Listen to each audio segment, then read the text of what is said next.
यह कहानी doctor David की है। यह एक ऐसी घटना है जिसे वह चाह कर भी नहीं भूल सकता है। एक दिन डेविड काम करके अपने घर लौटा। अचानक से सोफिया की फोन की घंटी बजी। हेलो, हाँ पापा बोलो। कल तुम आ रही हो ना बेटी? क्या हुआ पापा, सब ठीक है ना? तुम कल आ जाना। कल राघव का बर्थडे है और अपनी पति और अपनी बेटी को भी साथ लाना। ठीक है पापा, मैं कल आ जाऊंगी। फोन रखते ही सोफिया ने डेविड से बोला, कल तुम मेरे साथ मेरे गांव चल रहे हो ना? कल राघव का बर्थडे है। क्या मैं कभी मना कर सकता हूँ? पर हम लोग शाम में जाएंगे। ठीक है। इस कॉल की वजह से इन लोगों की जिंदगी में एक दुर्घटना घटने वाली है। शाम होते ही डेविड अपनी पत्नी और बेटी के साथ उस गांव के लिए निकल जाता है।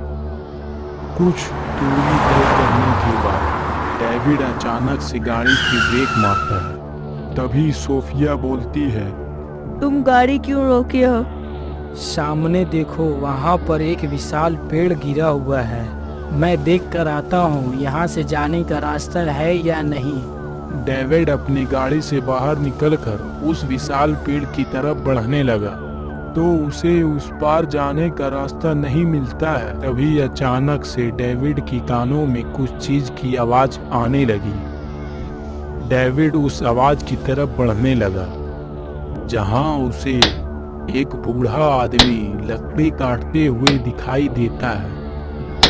डेविड मन ही मन सोचने लगा, इतनी रात को इस वीरान जंगल में लकड़ी कौन काटता है। तभी डेविड उस बूढ़े आदमी से बोलता है, एक्सक्यूज मी सर, क्या उस पर जाने का कोई रास्ता है? बूढ़ा आदमी डेविड की तरफ देखता है और बोलता है, हाँ साहब, एक कच्चा रास्ता है जो कि आपको हाईवे पर ले जाएगी। वह रास्ता 1 किलोमीटर पीछे है। तभी डेविड उस बूढ़े आदमी की बात सुनकर अपनी गाड़ी मुड़ाकर उस रास्ते की तरफ जाने लगता है। सोफिया बोलती है, हम लोग इस तरफ क्यों जा रहे हैं? डेविड उस बूढ़े आदमी की सारी बात सोफिया को बताते हुए उस कच्चे रास्ते से जाने लगता है। तभी डेविड को उस कच्चे रास्ते पे कटियल नाम की गांव दिखाई पड़ता है। उस गांव के अंदर जाते ही डेविड की गाड़ी की टायर पंचर हो जाती है। तभी डेविड गाड़ी से बाहर निकलकर देखता है, गाड़ी की दोनों टायर पंचर रहती है। तभी गांव की तरफ देखता है, वो गांव शमशान घाट की तरह लग रही थी। वहां पर ठंडी ठंडी हवाएं चल रही थी। डेविड अपने फोन बाहर निकालता है और किसी मैकेनिक को फोन करने की कोशिश करता है। तभी उसके मोबाइल में नेटवर्क नहीं होती है। डेविड सोफिया से बोलता है, क्या तुम्हारी फोन में नेटवर्क है? नहीं, मेरे फोन में नेटवर्क नहीं है। तभी उसकी बेटी डरते हुए बोलती है, मम्मी मम्मी मुझे बहुत डर लग रही है। सोफिया घबरा कर डेविड से बोलती है, हमें उस बूढ़े की बात में नहीं आना चाहिए था। तभी डेविड हंसते हुए बोलता है, हा, घबराने की कोई बात नहीं। मैं अभी किसी की मदद लेकर आता हूँ। तुम लोग गाड़ी में ही रहना, मैं अभी किसी मैकेनिक को लेकर आता हूँ। ये बोलकर डेविड किसी की मदद की तलाश में निकल जाता है। तभी सोफिया की गाड़ी के बाहर एक बूढ़ा आदमी नजर आता है। सोफिया उस बूढ़े आदमी से बात करने के लिए गाड़ी से बाहर निकलती है। तभी अचानक से वह बूढ़ा आदमी एक चुड़ैल बन जाती है और जोर जोर से हंसने लगती है। सोफिया चुड़ैल को देखकर बहुत डर जाती है। अचानक से चुड़ैल सोफिया की बाल पकड़कर घसीटते हुए जंगल की तरफ ले जाने लगती है। सोफिया चिल्लाते हुए बोलती है, बचाओ, कोई मेरी मदद करो, बचाओ बचाओ। अपनी माँ की आवाज सुनते ही वह बच्ची गाड़ी से बाहर निकलती है और देखती है चुड़ैल उसकी माँ को घसीटते हुए जंगल की तरफ ले जा रही है। मम्मी मम्मी मेरी मम्मी को छोड़ दो। बोलते हुए अपनी माँ के पीछे पीछे चली जाती है। चुड़ैल सोफिया को पकड़कर एक झटके में उसकी गर्दन धड़ से अलग कर देती है। ये देखकर उसकी बेटी बेहोश हो जाती है।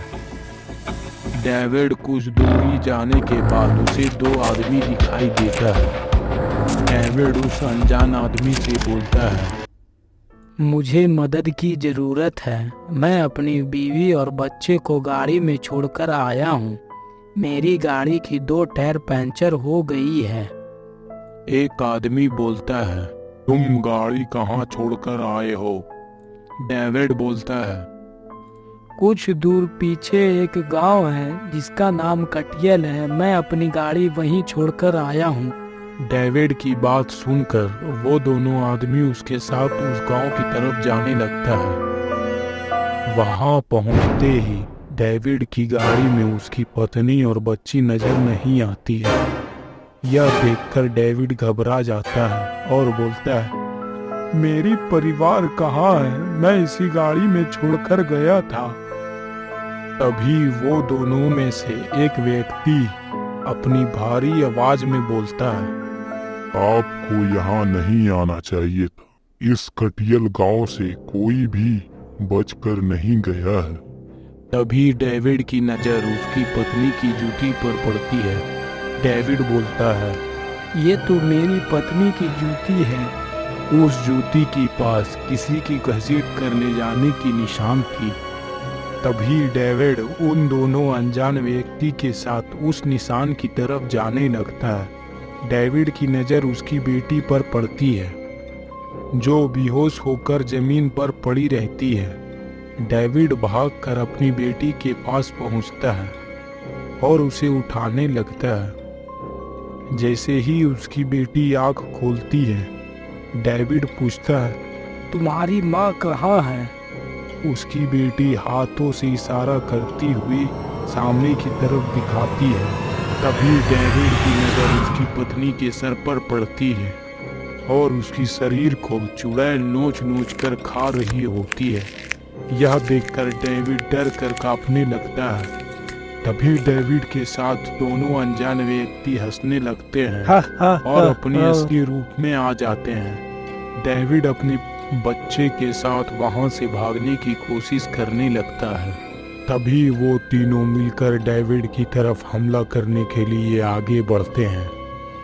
तभी वहां से एक साधु गुजरता है। यह देखकर वह दौड़कर अपनी कलश से पवित्र जल निकालकर उन तीनों पर छींट देता है। तभी वो तीनों वहां से गायब हो जाते हैं।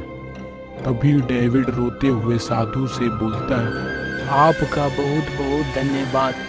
अगर आप सही वक्त पर नहीं आते तो हम बच नहीं पाते।